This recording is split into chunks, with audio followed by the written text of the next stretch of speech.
9월 29일 맥주인 성경 읽기 열왕기상 1장, 시편 80편, 에스겔 32장, 갈라디아서 5장입니다. 오늘 새벽은 열왕기상 전체를 소개를 해드리고 우리 기도하겠습니다.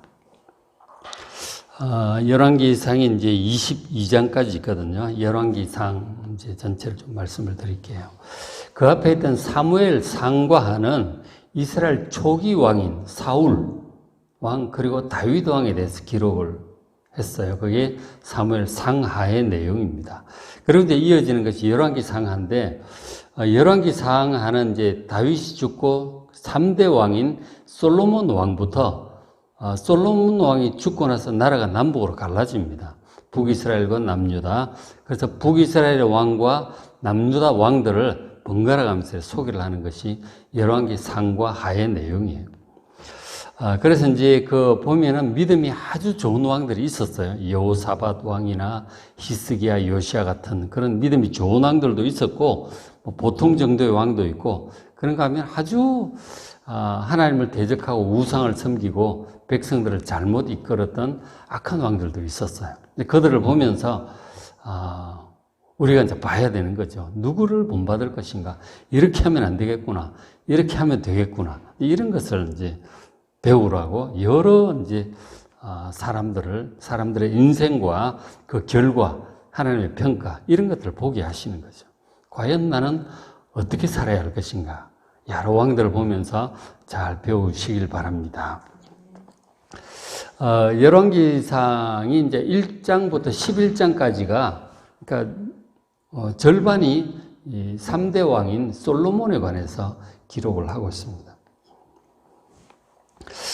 솔로몬이 이제 왕이 되는 과정이 그렇게 아버지 죽고 바로 왕 되고 이렇게 순탄한 건 아니었어요. 당시 이제 가장 큰 아들이었던 아도니아가 이제 반역을 일으켰던 것이죠. 다윗 왕의 제일 큰 아들이 암논이었는데 그 이복 여동생 다말을 이제 강간했다가 동생인 압살롬에게 죽임을 당하죠. 암논이 죽임을 당해요. 그리고 압살롬은 도망갔다가 몇 년 만에 돌아와서 반역을 일으켰다가 또 죽죠. 그런데 그 다음 이제 가장 큰 왕자가 아도니아였어요. 솔로몬은 한참 저 아래였거든요. 그러니까 일반적으로 보면 그냥 아도니아가 이제 왕이 될 이제 그런 입장이죠. 근데 이제 다윗 왕의 뜻이 솔로몬을 왕으로 세울 것이라고 하는 것을 이제 아는 사람은 알고 있었죠. 아도니아도 그렇게 알고 있었죠. 그러나 솔로몬은 아직 젊고 어리고, 어리다고 해야 되나요? 나이가 적죠. 근데 모르기는 아도니아는 훨씬 나이가 이제 중년 정도로 들어가지 않았을까 싶어. 중년 정도였을 것인데, 어쨌든 이 아도니아 가장 큰 왕자가 그 다음 왕이 되어야 된다라고 생각하는 사람들이 있었던 것이죠. 총사령관, 요압 사령관이나 제사장 2명 중에 아비아들은 그렇게 생각한 거죠. 그리고 왕의 여러 동생들, 솔로몬보다는 가장 큰 왕자인 아도니아가 되어야 된다. 그래서 이제 아도니아가 그거 믿고 다 모아가지고 스스로 왕이 되었다고 선포를 한 거죠. 근데 그 사실을 알고 이 솔로몬 왕과 그 다윗 왕의 뜻대로 해야 된다고 생각하는 사람들이 있었잖아요. 분하야 사령관이라든가 사독 제사장이라든가 이런 사람들이 있었던 거죠. 이건 이래서는 안 된다. 그래서 이제 다윗 왕에게 얘기를 해서 재빨리 이제 대처를 해가지고 솔로몬을 왕으로 세울 수 있도록 다윗 왕이 이제 그렇게 했어요. 그렇게 이제 어떻게 보면 아도니아가 반역을 한 건데, 가장 큰 왕자가 가장 중요한 것은 왕의 뜻이에요. 그래서 결국 왕의 뜻대로 이 솔로몬이 이제 왕이 되었던 것이죠. 그래서 이제 솔로몬이 왕이 된 다음에 3장 4절에 보면 하나님께 기도를 합니다. 그죠? 일천번제를 드리고 하나님께 간절히 기도를 하는 마음으로 예배를 드렸어요. 그리고는 그날 밤에 꿈에 나타나셨는데 하나님께서 내가 내게 무엇을 줄고 내게 구하라. 하나님께서 솔로몬에게 무엇이든지 해주겠다고 말씀을 하셨어요. 그래서 솔로몬이 생각하는 말을 바로 얘기를 합니다. 9절에 누가 주의 이 많은 백성을 재판할 수 있사오리까. 재판은 판단이잖아요. 어느 것이 하나님 뜻에 합당한지, 어느 것이 좋고 나쁜지, 선악을 분별한다는 말이 나오는데, 무엇이 하나님 보시기에 정말 좋은 것이고 나쁜 것인지 하나님의 뜻을 판단할 수 있는 지혜를 달라고 그렇게 구합니다. 하나님께서 굉장히 기뻐하시죠. 그 지혜를 주는데 그 지혜가 전무후무한 지혜였던 거예요. 그래서 솔로몬이 그 받은 지혜대로 인생을 경험하고 살피고 그래서 많은 이제 글들을 남겨요. 그 중에 대표적인 것이 잠언이죠. 잠언. 인생의 지혜가 하나님 앞에서 최고의 지혜가 어떤 것인지 지혜를 그렇게 기록을 해요. 그게 잠언이죠. 전도서, 아가 이런 것들이 이제 솔로몬의 글이고 그 외에도 굉장히 많은 글들을 지었어요. 그러나 전해져 내려오진 않습니다. 뭐 자연과학에 관한 그런 것들 뭐 많이 있었던 것 같아요. 뭐 많이 했겠죠. 건축이나 뭐 이런 거 많이 했을 것 같은데 전해져 이제 해서 이게 성경으로 하나님께서 이렇게 기록에 남게 하신 것이 잠언, 전도서, 아가 이제 이런 것이죠. 그런데 어쨌든 이 솔로몬이 이렇게 참 잘했는데 성전도 짓고 참 잘했죠, 그죠? 성전도 짓고 참 잘했는데 말년에 이제 그 약점이 나중에 이제 말년에 이제 문제가 됩니다. 뭐냐면 이제 11장 4절 보면 솔로몬의 나이가 많을 때에 그의 여인들이 그의 마음을 돌려 다른 신들을 따르게 했다고 기록을 하고 있어요. 이게 이제 문제였죠. 여자들을 굉장히 좋아했던 것이죠. 그런데 이제 여자들이 이제 결혼 정책으로 주변의 나라들을 다스리고 하다 보니까 다 그렇죠. 애국과의 관계도 그렇고 여러 나라 공주들을 이제 아내로 맞아들이는 거죠. 뭐 정치적인 목적도 있었겠지만 그리고 이제 이스라엘 여인들과 다른 색다른 아름다움이 있는 거죠. 근데 그 아내들에게 빠지는 거죠. 마음이 점점 기울고 그러다 보니까 그 아내들이 자기 고향에 있을 때 섬기던 신상을 가지고 와서 좀 섬길 수 있게 가져오게 해달라고 그렇게 요청을 합니다. 그 부탁을 다 들어주게 되죠. 그 우상들이 하나둘 들어오고 그 아내들이 왕비들이잖아요. 각각 뭐 신당도 세우고 막 그렇게 되는 거 아니에요. 그러니까 결국 우상들이 들어오는 통로가 되었던 것이죠. 그래서 이제 저런 것들이 참 말년에 저런 이제 문제점들이 나타나게 되었죠. 그래서 이제 왕의 마음이 그의 아버지 다윗의 마음과 같지 아니하여 그의 하나님 여호와 앞에 온전하지 못하게 됩니다. 하나님께 책망을 받게 되는데 그래도 이제 돌이키질 않아요. 그래서 결국은 하나님께서 심판을 선고하시는데 너의 죄로 말미암아 너가 죽은 후 많은 지파들을 빼앗아 다른 사람에게 줄 것이다. 그렇게 이제 하나님께서 심판하시게 되는 거죠. 그래서 이제 솔로몬이 결국 이제 죽고 나서 그래서 나라가 그 12지파 중에 10지파를 다른 사람에게 여로보암이라고 하는 사람, 그 에브라임 지파의 여로보암이라고 하는 사람한테 이제 하나님께서 왕이 되게 하세요. 그래서 그 10지파가 갈라져 나와가지고 북이스라엘이 되는 거죠. 그 남쪽 유다에 남은 것은 유다 지파하고 그리고 함께 있던 베냐민 지파 두 지파만 남유다에 남고 나머지 10지파는 북쪽으로 갈라져 나가게 됩니다. 그래서 남북이 갈라지는 거죠. 솔로몬이 죽고. 그러니까 통일 왕국이 사사기 시대는 쭉 그렇게 내려오고 하다가 사울 왕, 다윗 왕, 솔로몬 왕 3명의 왕 시대만 통일 왕국으로 있다가 남북으로 이제 갈라지게 된 거죠. 그게 이제 솔로몬의 죄에 대한 하나님의 심판이었던 거죠. 그래서 12장부터 14장에 남북이 분열된 상황, 그런 상황을 기록을 하고 있어요. 12장부터. 그래서 12장의 19절, 여로보암이 왕이 되는 그런 과정 잠깐 앞에 소개를 하고 19절에 이에 이스라엘이 다윗의 집을 배반하여 북이스라엘 10지파를 얘기하는 거죠. 다윗의 집, 이 왕가를 배반해서 따로 이제 갈라져 나간 거죠. 오늘까지 일어났더라. 20절 온 이스라엘이 여로보암이 돌아왔다함을 듣고 여로보암이라고 하는 이제 뛰어난 지도자가 있었어요. 에브라임 지파에.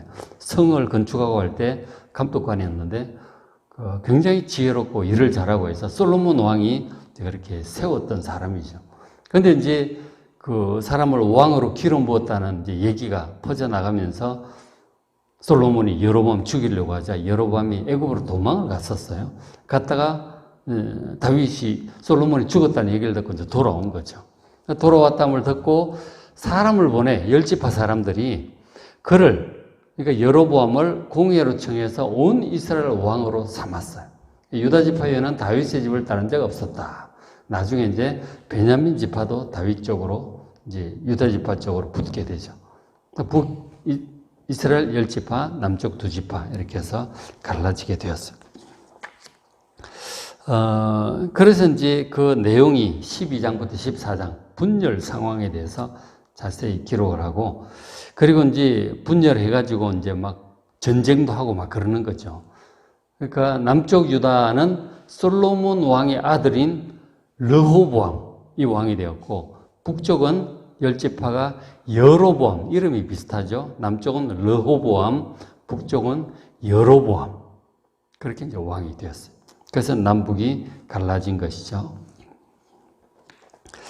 그런데 이제 문제는 북이스라엘에 이제 갈라져 나갔잖아요. 갈라져 나갔는데, 다윗의 후손이 아니죠. 그쪽 왕은 다윗의 후손이 아니고, 남쪽은 이제 다윗의 후손이 계속 왕을 해요. 그러니까 북이스라엘은 이제 다른 이제 지파 사람들이 왕을 하는데, 북이스라엘 첫 왕인 여로보암에게 하나님께 축복을 하셨죠. 네가 왕이 되어라. 잘 다스려라. 내 뜻을 따르면 축복하겠다. 그렇게 하셨거든요. 그러나 내 법도를 버리고 나를 버리면 너도 오래 못 갈 것이다. 이제 그렇게 말씀을 한 거죠. 그러면은 북이스라엘 여로보암 왕이 잘 해야 되잖아요. 하나님을 섬기고 말씀을 따라 잘하면 하나님께 축복을 하실 거라고요. 근데 이제 과연 북이스라엘 왕이 어떻게 했느냐, 그것이 이제 중요한데, 12장 18절 보면 북이스라엘 여로보암 왕이 고민이 있었던 것이죠. 왕이 되긴 되었고, 10지파가 자기를 따르고 해서 왕이 되었단 말이에요. 왕이 되었는데 고민이 이제 절기가 되면은, 뭐, 유월절, 장막절, 초실절, 이런 거 있잖아요. 절기가 되면은 예루살렘 성전으로 다 가는 거예요. 이스라엘 남자들이 전부 다. 군사들이 될 수 있는 사람이잖아요. 그 예루살렘 성전으로 가서 거기에 다윗의 후손 왕을 보고 막 이러다 보면은 이 백성들의 민심이 자기를 대적하게 되지 않을까. 역시 왕은 다윗의 후손이 해야 돼. 저 여로보암 정통성도 없고 저게 무슨 왕이야. 이렇게 여론이 악화되면 자기가 쫓겨날 수 있는 거 아니에요. 그러니까 아예 이 북이스라엘 사람들이 남쪽 예루살렘에 절기가 되어도 못 가게 해야 되겠다. 그런 생각을 하는 거죠.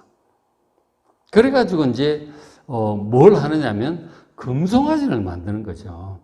28절 이에 계획하고 금송아지 2개를 만들어가지고 하나는 북쪽 끝에 단에다 두고 하나는 남쪽 끝에 남유다와 접경지대는 베델에다가 둡니다. 그러면서 하는 말이 무리에게 말하기를 내가 다시는 예루살렘에 올라갈 필요가 없다. 이스라엘 이는 너희를 애굽 땅에서 인도하여 올린 너희의 신들이다. 하고 베델에 단에 둔 거죠. 그러니까 이 금송아지 2마리를 남북 끝에다 만들어 놓고 이것이 너희들을 출애굽시켜준 바로 그 여호와 하나님이다. 그렇게 얘기를 하는 거죠.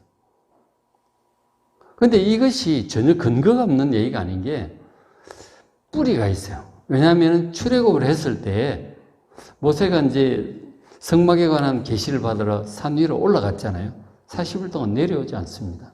백성들이 모세가 죽었나 보다. 그러고 아론 대제사장에게 우리를 위해서 금송아지를 만들어 달라 그렇게 얘기를 해요.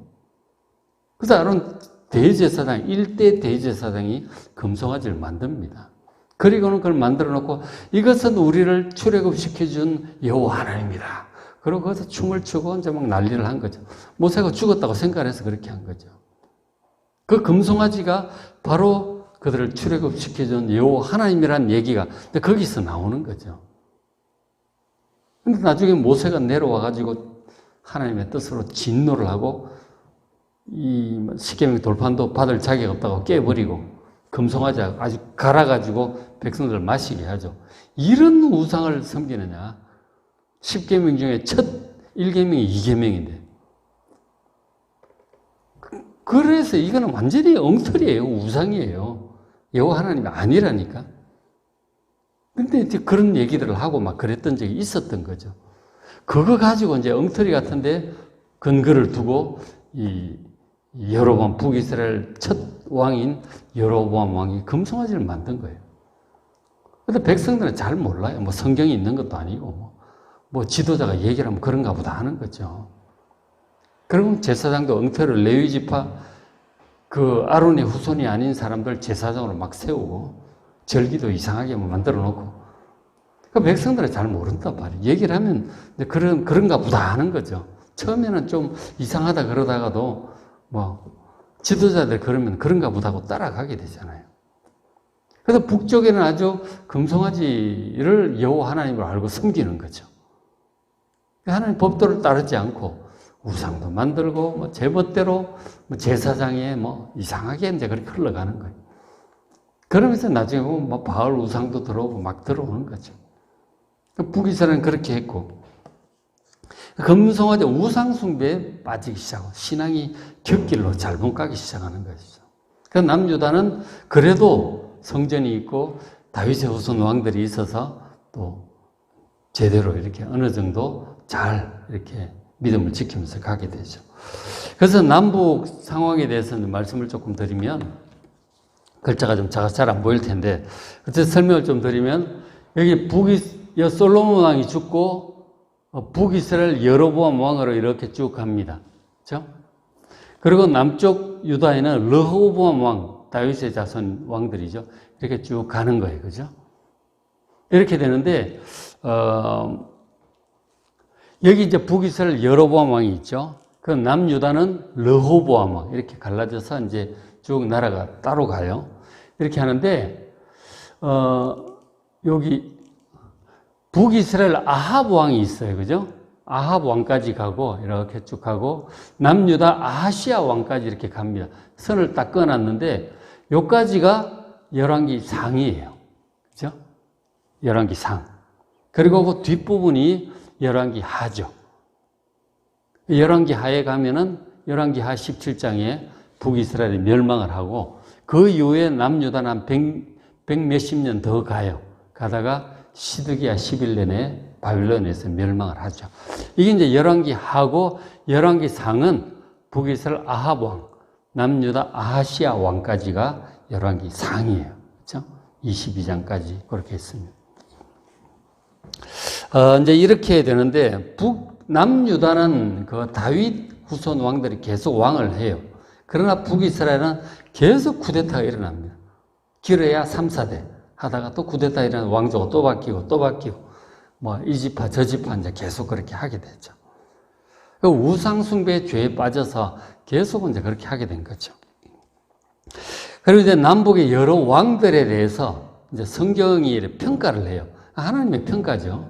평가가 이제 어떻게 되느냐면 이런 식으로 기록을 해요. 열왕기상 15장 11절 자주 반복적으로 나오니까 잘 보십시오.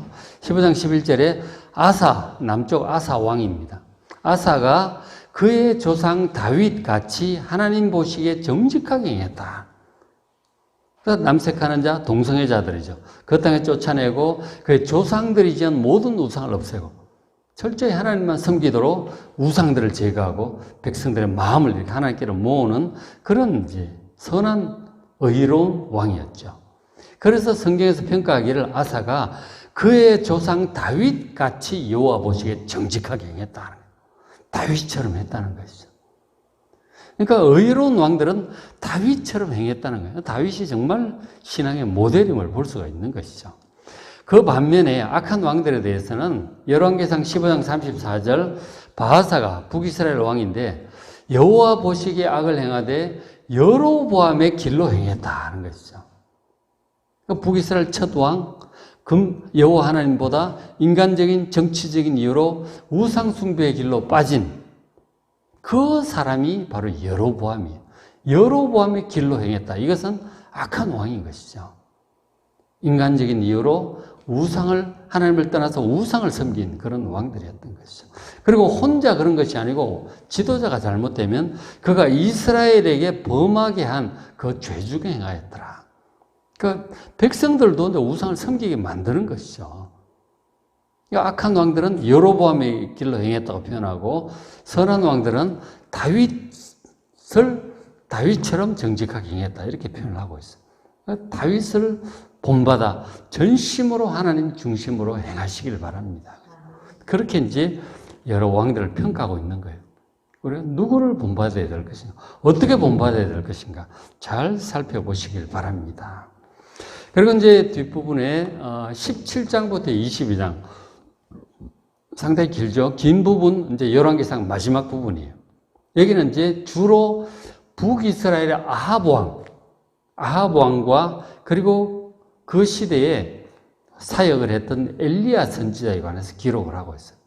열왕기상은 아합 왕과 끝부분에 엘리야 선지자가 있고 열왕기 하로 넘어가면 엘리사 선지자가 앞부분에 나와요. 엘리야, 엘리사가 열왕기 상하를 구분하는 또 그런 역할을 하고 있죠. 하고 있어요. 그러니까 저 내용에 17장부터 22장에 보면은 3년 가뭄이 있었고, 그죠? 북이스라엘 죄악으로 3년 가뭄이 있었고, 갈멜산에서 이제 바알 선지자, 아세라 선지자 영적인 대결이 이제 벌어지죠. 그 이제 아합 왕이 저렇게 바알 숭배에 빠진 게, 그 바로 북쪽에 있는 시돈, 두로와 시돈이 있잖아요. 페니키아. 그쪽에 공주 이세벨과 결혼을 한 거죠. 그러면서 바알 숭배, 아세라 숭배가 쏟아져 들어온 거예요. 북이스라엘. 원래 금송아지 숭배를 많이 했는데 이게 이제 바알 숭배, 아세라 숭배가 막 쏟아져 들어온 거죠. 그 장본인이 아합 왕이고 이세벨 왕비였던 거죠. 그 영향력이 남유다에까지 막 이어지잖아요. 여호사밧 왕이 아합 왕과 사돈을 맺는 거예요. 물론 정치적인 목적이죠. 남북 평화를 해보자고 하는 건데. 그러니까 이세벨 딸이 이렇게 남유다 왕비로 나중에 들어오게 되는 거예요. 그러면서 뭐 이 남유다도 바알 숭배에 빠지고 막 그렇게 된 거죠. 참 우상 숭배가 이렇게 막 암덩어리 퍼져가듯이 막 퍼져가는 거예요. 결국 온 백성이 우상 숭배에 빠지게 돼서 남유다까지 멸망하는 거 아니에요. 참 안타까운 일입니다. 하나님께 잘 붙어 있어야 되는데 자꾸 이제 세상적인 이유로 믿지 않는 데 영향 때문에 하나님을 떠나서 하나님보다 다른 것도 의지하고 섬기고 막 이렇게 가면 또 이제 고난과 멸망이 오는 것이죠. 정말 다윗처럼 철저히 하나님 중심으로 행하는 우리가 되겠어요. 그죠? 예, 보지만 아사가 그의 조상 다윗처럼 정직하게 행했다는 말씀대로 그 보면 여호사밧 왕이나 히스기야 왕이나 요시야 왕 같은 사람들은 정말 조상 다윗처럼 철저히 하나님 중심으로 행합니다. 말씀을 따라 행하고 의롭게 행하고 우상 따르지 않고 오직 여호와 하나님만 믿고 섬기는 그런 의로운 사람들이었던 것이죠. 다윗처럼 행하는 우리가 될 수 있도록 기도하는 이 시간 되시길 바랍니다. 오늘 맥천 성경 열왕기상 1장 오늘부터 시작이 돼요. 잘 읽어보시고 시편 80편, 에스겔 32장, 갈라디아서 5장 말씀 잘 읽으시고 은혜 많이 받으시기 바랍니다.